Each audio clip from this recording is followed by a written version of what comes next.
검은 형제들. 저자 리자 테츠너는 독일에서 태어났으며 동화작가, 방송극 작가, 소설가로 활동했습니다. 망명한 남편과 스위스로 이주해 살았습니다. 작품으로는 67번째 아이들, 한스 우리안 등이 있습니다. 초등학교 5학년부터 읽기 좋아요. 조르지오의 가난한 삶을 보며 가난과 권리에 대해 생각합니다. 1838년 스위스 태신. 조르지오는 어머니와 함께 가파른 절벽에서 허리에 밧줄 하나만 묶은 채 약초를 캤습니다. 얼굴에 칼자국이 나 있는 남자가 나타나 아버지에게 아들을 밀라노로 데려가 6개월간 일하면 30프랑을 준다고 합니다. 아버지는 거절합니다. 남자는 내년에 다시 오겠다고 말합니다. 다음에 가뭄이 들고 산으로 간 어머니는 다리가 부러졌습니다. 의사를 부를 돈이 없습니다. 이틀 뒤 얼굴에 칼자국이 난 남자가 다시 나타났습니다. 20프랑을 받기로 하고 조르지오는 굴뚝 청소를 하러 먼 길을 떠납니다. 조르지오는 알프레도란 친구를 만나고 둘은 얼굴에 칼자국이 난 사람을 따라갑니다. 배를 고른 채 다른 아이들과 헛간에서 잠을 잡니다. 얼마 되지 않아 칼자국이 난 남자는 모두 배에 타라고 합니다.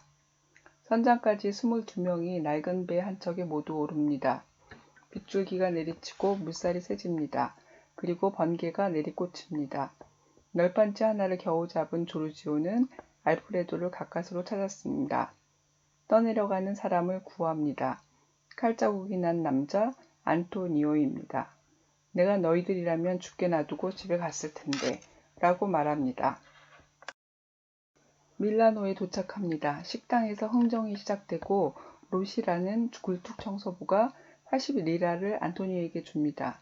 조르지오는 로시 집을 따라갑니다. 마땅찮은 표정의 부인과 몸이 아파 누워 지내는 딸 안젤리타, 그리고 아들 안젤모가 있습니다. 로시를 따라 일을 시작합니다. 목청껏 굴뚝 청소합니다를 외치고 거실로 들어간 후 굴뚝 위로 계속 올라갑니다. 꼭대기에 도착하면 굴뚝에 있는 그을음을 밑으로 긁어냅니다. 그을음이 눈에 들어가 눈이 너무 아프고 코도 막혔습니다. 눈앞이 어지러워서 내려와 숨을 쉬고 다시 올라갑니다. 일을 마치면 아이들이 껌둥이 하며 놀려댑니다. 하루는 빵집 굴뚝으로 올라갔지만 조르지오가 눈을 떴을 땐 바닥에 누워 있습니다. 돌아왔을 때 로시 부인은 쓸모없는 사람에게 줄 음식은 없다고 말하며 들어갑니다. 한밤중 딸 안젤리타가 자기 방으로 데려갑니다. 토마토와 고기를 넣은 음식을 주며 이야기를 들려달라고 합니다. 어느 날 로시의 지갑이 없어졌습니다. 부인은 조르지오의 방에서 지갑을 찾아냅니다. 안젤리타가 아니었다면 맞아 죽었을지 모릅니다. 방에 갇혀있던 조르지오는 집을 나와 친구 알프레도를 찾아 나섰지만 도둑 소굴에 들어가게 됩니다. 경비를 서던 조르지오는 경찰에 붙잡힙니다. 안젤리타는 안젤모가 한 짓임을 알아냈고 로시는 경찰서에서 조르지오를 데려옵니다. 조르지오는 일이 익숙해졌고 알프레도를 다시 만나게 되었습니다. 알프레도는 조르지오에게 단체에 들어오라고 합니다. 조르지오는 검은 형제들의 단원임을 맹세합니다. 비겁하게 시비를 거는 단체 늑대들과 맞서 싸울 계획을 짜기로 합니다. 일요일 공원에서 두 단체는 결투를 시작했으며 늑대들이 도망쳤습니다. 알프레도는 패감없이 좋지 않습니다. 여동생 비앙카를 부탁하며 숨을 거둡니다. 주인은 장례를 치러주지 않았고 검은 형제들이 장례를 치릅니다. 늑대들도 소식을 듣고 관을 뒤따라 옵니다. 조르지오는 안톤과 함께 검은 형제들의 공동대장을 맡습니다. 굴뚝이 뜨거워서 위험하지만 손님이 온다며 주인은 재촉합니다. 젖은 수건을 입에 물고 올라갔지만 몸이 굴뚝에 한참을 끼어 있다가 아래로 떨어집니다. 손님이었던 카젤라 박사가 인공호흡을 하자 조르지오가 눈을 뜹니다. 영양 상태가 매우 좋지 않다며 쉬라고 합니다. 박사는 다음날 로시 집에까지 찾아와 이것저것을 묻습니다. 박사는 로시 부인에게 조르지오의 일당을 주며 쉬게 하고 호텔에서 음식을 배달시켰습니다. 부잣집 신사 같은 옷도 사주고 구두도 사줍니다. 박사는 검은 형제들을 보고 싶어 합니다.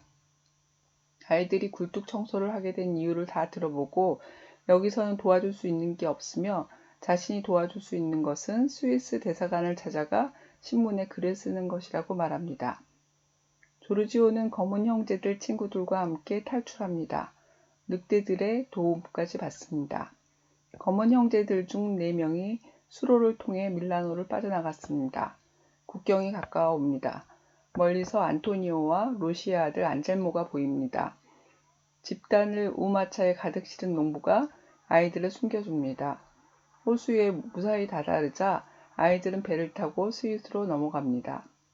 카젤라 박사 집을 먼저 찾아갔습니다. 박사는 안토니오가 체포되도록 했으며 아이들이 적합한 기술을 배울 수 있도록 주선해 주었습니다. 9년이 흐른 후 교사가 된 조르지오와 알프레도의 여동생 비앙카는 고향 테신으로 돌아갑니다.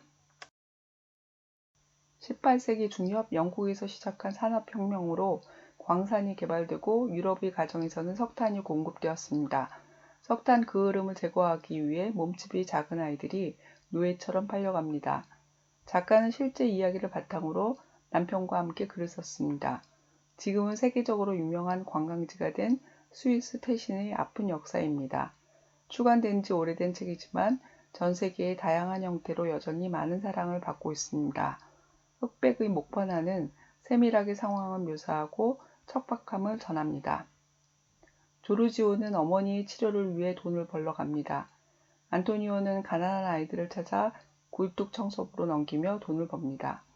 폐렴에 죽어가도 주인들은 치료해 주지 않으며 몸집이 커진다는 명분으로 먹을 것조차 제대로 주지 않아 아이들은 심각한 영양 결핍 상태입니다. 가난 때문에 기본적인 권리도 알지 못한 채 험한 삶을 살아갑니다.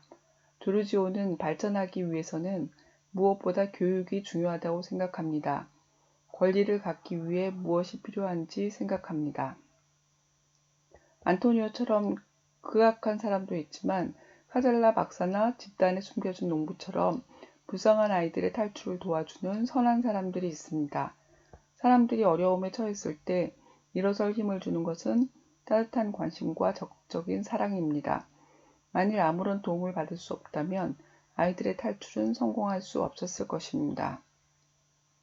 어른들이 방치한 세계에서 목숨을 걸고 위태롭게 살아가는 소년들은 스스로 단체를 만듭니다. 검은 형제들처럼 여럿이 함께 자신들의 문제를 해결하고자 한다면 혼자서 겪었던 고통을 딛고 한 발짝 앞으로 나아갈 수 있을 겁니다. 뜻을 살핀 후 이 말을 넣어 문장을 만드세요.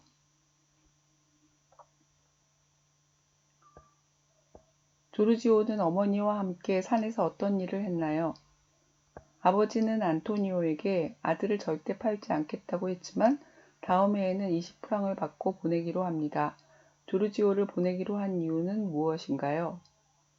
조르지오가 떠나는 날 아버지는 왜 웃었나요? 알프레도가 죽게 된 원인은 무엇인가요? 알프레도의 비밀은 무엇인가요? 조르지오는 어떻게 카젤라 박사를 만나게 되었나요? 카젤라 박사가 다친 조르지오를 위해 도움을 준 것은 무엇이었나요? 카젤라 박사가 검은 형제들을 만나 자신이 도울 수 있는 것은 무엇이라고 말했나요? 안토니오는 왜 체포되었나요? 카젤라 박사는 탈출한 검은 형제들에게 어떤 도움을 주었나요? 안토니오는 분명 자식을 내놓을 부모가 있을 거라고 자신합니다. 그렇게 생각한 이유는 무엇일까요? 이탈리아에서 굴뚝 청소부로 아이들이 필요했던 이유는 무엇인가요? 호수를 건너던 배가 난파된 이유는 무엇인가요? 밀라노 황금 식당에 도착하자 안에 있던 사람들은 안토니오를 보고 유령을 본 듯 놀랍니다. 그리고는 악마 같다고 말합니다. 왜 악마 같다고 말했나요? 로시 부인은 조르지오에게 어떻게 대했나요? 안젤모가 로시의 지갑을 훔쳐 조르지오의 방에 갖다 놓은 이유는 무엇인가요? 알프레도가 검은 형제들이란 단체를 만든 목적은 무엇일까요?